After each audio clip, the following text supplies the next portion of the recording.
Students, welcome to Vidya classes. आज हम लोग इकोनॉमिक्स का जो चैप्टर स्टार्ट किए थे उसी को आगे कंटिन्यू करेंगे। तो देखिए, पिछले कल के वीडियो में आपने देखा था, मैंने आपको बताया था टोटल यूटिलिटी, मार्जिनल यूटिलिटी के कॉन्सेप्ट को हम लोग डिस्कस किए थे और आज उसी चैप्टर को आगे हम लोग कंटिन्यू करेंगे। तो आज हम लोग समझेंगे, ये हमारा टॉपिक है relationship between total utility and marginal utility. कल समझे थे कि यूटिलिटी क्या होता है, टोटल यूटिलिटी क्या होता है, मार्जिनल यूटिलिटी क्या होता है, और आज हम लोग समझेंगे कि टोटल यूटिलिटी और मार्जिनल यूटिलिटी इन दोनों के बीच में क्या रिलेशनशिप है। ठीक है, देखिए कल भी पिछले वीडियो में भी आपने ये शेड्यूल देखा था, लेकिन ये शेड्यूल ही बताता है हमको उन दोनों का रिलेशनशिप। शॉर्ट में मैंने आपको उस वीडियो में भी बताया था, आज अच्छे से फिर से एक बार देख लीजिए। देखिए, ये है हमारा यूनिट्स ऑफ मैंगोज लिख रखा है फर्स्ट कॉलम में, सेकेंड में टोटल यूटिलिटी लिखा हुआ है और थर्ड कॉलम में हमने मार्जिनल यूटिलिटी लिखा हुआ है। ये तीन कॉलम है। फर्स्ट में यूनिट्स ऑफ मैंगोज। तो देखिए, जब हमारा मैंगो 0 यूनिट्स है, हमारा टोटल यूटिलिटी क्या है, 0 है, और मार्जिनल यूटिलिटी क्या है, वो है अनडिफाइंड। जब हमारा यूनिट्स ऑफ मैंगोज, जब 1 मैंगो कंजम्पशन हुआ, कंज्यूम किया गया, टोटल यूटिलिटी हो गया 10। ओके, तो मार्जिनल यूटिलिटी क्या होगा, मैंने आपको कल भी बताया था, एक और फर्दर कंजम्पशन करने पर हमारा जो यूटिलिटी, टोटल यूटिलिटी हो रहा है, उस जो एक्स्ट्रा हो रहा है, तो पहले कितना था 0, अभी कितना हो जा रहा है 10। एक कंजम्पशन बढ़ाने पर तो कितना एक्स्ट्रा हुआ, 0 से 10 आए, कितना एक्स्ट्रा हुआ 10। तो देखिए 10 में से 0 माइनस करके आया 10, तो मार्जिनल यूटिलिटी भी होगा 10। ठीक है, जब कंजम्पशन बढ़ा दिए, 1 से कंजम्पशन हो गया 2 मैंगोज, तो हमारा टोटल यूटिलिटी मान लीजिए, पकड़ लीजिए, हो गया है 17। तो मार्जिनल यूटिलिटी क्या हो जाएगा, बताया था अभी जितना हुआ है, एक और कंजम्पशन बढ़ाने से कितना एक्स्ट्रा हुआ, पहले 10 था अब 17 हुआ, तो 17 में से आप 10 माइनस करेंगे तो हो गया 7, तो मार्जिनल यूटिलिटी हो गया 7। याद रखेंगे, एक और कंजम्पशन बढ़ाने पर प्रेजेंट में हमारा जो टोटल यूटिलिटी आ रहा है और पहले जो था इससे पहले वाले को माइनस करते हैं, तब मार्जिनल यूटिलिटी निकल जाता है। हम 3 कंजम्पशन कर रहे हैं तो हो गया 21, तो मार्जिनल यूटिलिटी कितना हो जाएगा हमारा, अभी 21 से ये 17 को माइनस करेंगे तो कितना आ गया 4। जब कंजम्पशन 4 हो जा रहा है तो हमारा उस केस में टोटल यूटिलिटी कितना आ जा रहा है, एक सेकेंड, जब हमारा कंजम्पशन 3 हो रहा है तो हमारा टोटल यूटिलिटी है 21। तो हम क्या करेंगे, इस 21 से 17 को, देखिए 21 से 17 माइनस कर रहे हैं तो हमारा मार्जिनल यूटिलिटी हो जा रहा है 4। जब हम 4 मैंगोज कंजम्पशन कर रहे हैं तो हमारा टोटल यूटिलिटी है 22।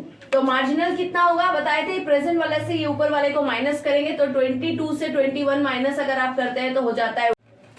तो देखिए, जब 5th यूनिट रहेगा हमारा मैंगो का कंजम्पशन, जब 5th यूनिट है, टोटल यूटिलिटी उस समय पे भी 22 है। मतलब जब हम 4 यूनिट कंज्यूम कर रहे थे मैंगो, तब टोटल यूनिट हमारा 22 है, और जब 5 यूनिट हम कंज्यूम कर रहे हैं तब भी टोटल यूटिलिटी 22 ही है। इसका मतलब आपको क्या समझ में आया, यहाँ पर आकर हमारा टोटल यूटिलिटी मैक्सिमम तो हो ही रहा है, मैक्सिमम है ना, देखिए 0, 10, 17, 21, 22, यहाँ पे भी 22 है, फिर यहाँ पे 19 हो जा रहा है। मतलब ये है मैक्सिमम, जहां पर हमारा टोटल यूटिलिटी मैक्सिमम हो जा रहा है। मैक्सिमम होने के साथ साथ हम लोग एक चीज और देख रहे हैं कि यहाँ पे ये कांस्टेंट हो गया है।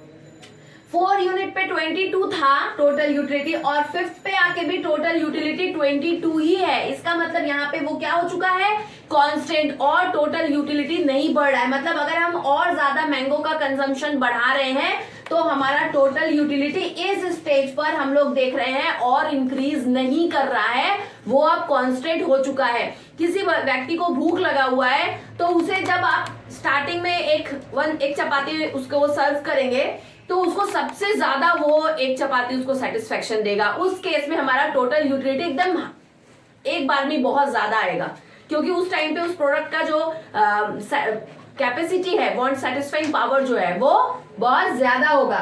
तो 1 यूनिट पे 10 हुआ, एक और मिल जाएगा तो हमको और ज्यादा सेटिस्फेक्शन मिलेगा, इसलिए बढ़ा 17 हुआ। फिर से मान लीजिए एक और आप उसको देंगे खाने के लिए, तो उस समय हमारा टोटल यूटिलिटी बढ़ेगा, लेकिन बहुत ज्यादा सेटिस्फेक्शन सेटिस्फेक्शन नहीं मिलेगा। पहला एक चपाती खा के बहुत भूख लगा हुआ है, तो जो सेटिस्फेक्शन हमको मिल रहा है दूसरे में बढ़ेगा, मिलेगा ज्यादा, लेकिन उसके कंपैरिजन पहले में जितना मिला था उतना नहीं होगा, थोड़ा सा कम होगा।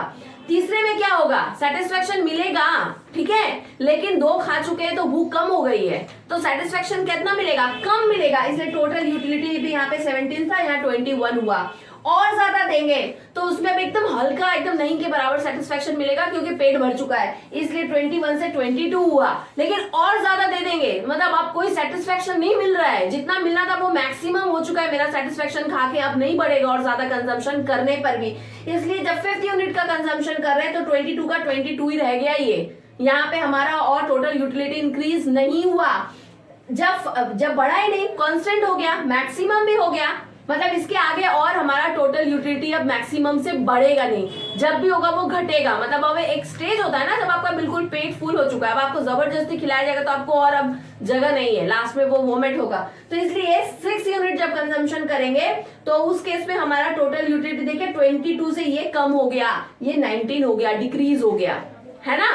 मतलब जब मैक्सिमम पे हम पहुंच जाते हैं, हमारा जब सेटिस्फेक्शन जो है मतलब किसी भी कॉमोडिटी का जो वांट सेटिस्फाइंग पावर एक स्टेज पे जाके हमारा टोटल एकदम मैक्सिमम हो जाएगा।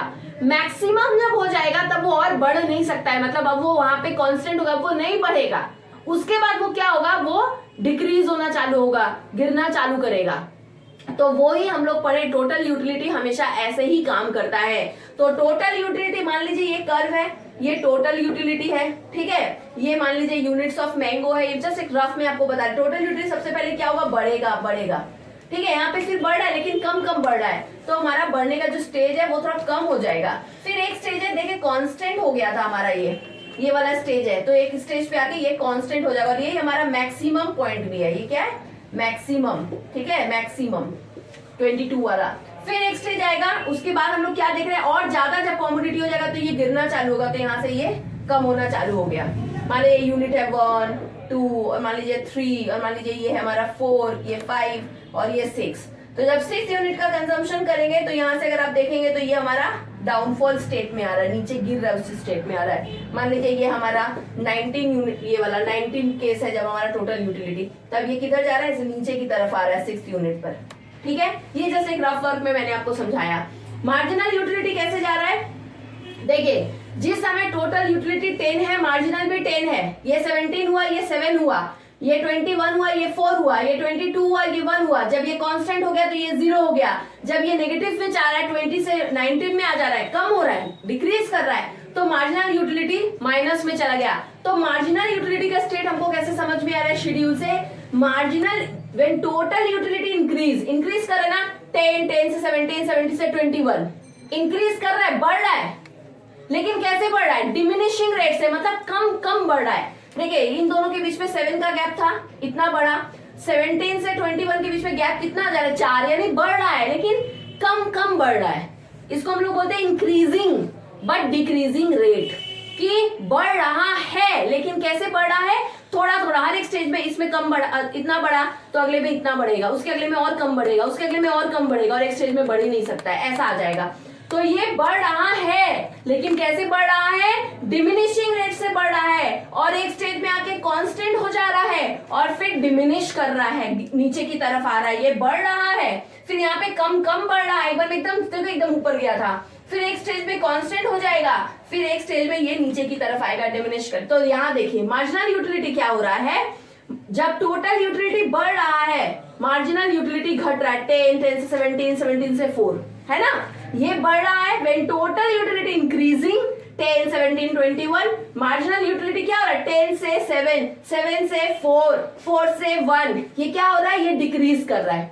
तो पहला रिलेशन तो क्लियर हुआ, क्या होगा, when total utility increasing at a decreasing rate, जब टोटल यूटिलिटी बढ़ रहा है, कम कम बढ़ रहा है, डिक्रीजिंग रेट से बढ़ रहा है, मार्जिनल यूटिलिटी क्या हो जाएगा, डिक्रीजिंग बट इज पॉजिटिव, ये डिक्रीज कर रहा है लेकिन अभी तक पॉजिटिव में है। देखिए ये यहां तक हम पॉजिटिव में है, ठीक है, पहला रिलेशनशिप कि ये डिक्रीज कर रहा है लेकिन किसमें है, पॉजिटिव में है। When total utility becomes maximum, ये मैक्सिमम हो गया ना, यहाँ पे ये मैक्सिमम हो गया 22, अब और बढ़ेगा नहीं, तब मार्जिनल यूटिलिटी क्या हो जा रहा है, देखिए 0। When total utility maximum 22 5 units में मार्जिनल यूटिलिटी विल बी 0। तो ये एट द मैक्सिमम, जब हमारा टोटल यूटिलिटी मैक्सिमम हो जाएगा, मार्जिनल यूटिलिटी देखिए यहाँ पे 0 है, तो मार्जिनल यूटिलिटी 0 हो जाएगा। जब टोटल यूटिलिटी देखिए 22 से 19 हो गया, यानी डिक्रीज कर रहा है, मार्जिनल यूटिलिटी क्या हो गया, नेगेटिव -3। तो व्हेन टोटल यूटिलिटी डिक्रीजिंग 22 से 19 हुआ, मार्जिनल यूटिलिटी नेगेटिव, इस केस में यहाँ पे -3 है।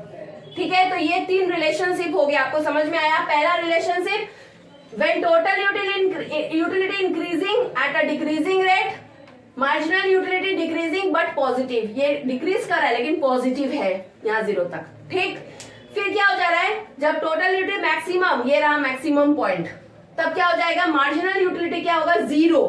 तो मार्जिनल यूटिलिटी 0।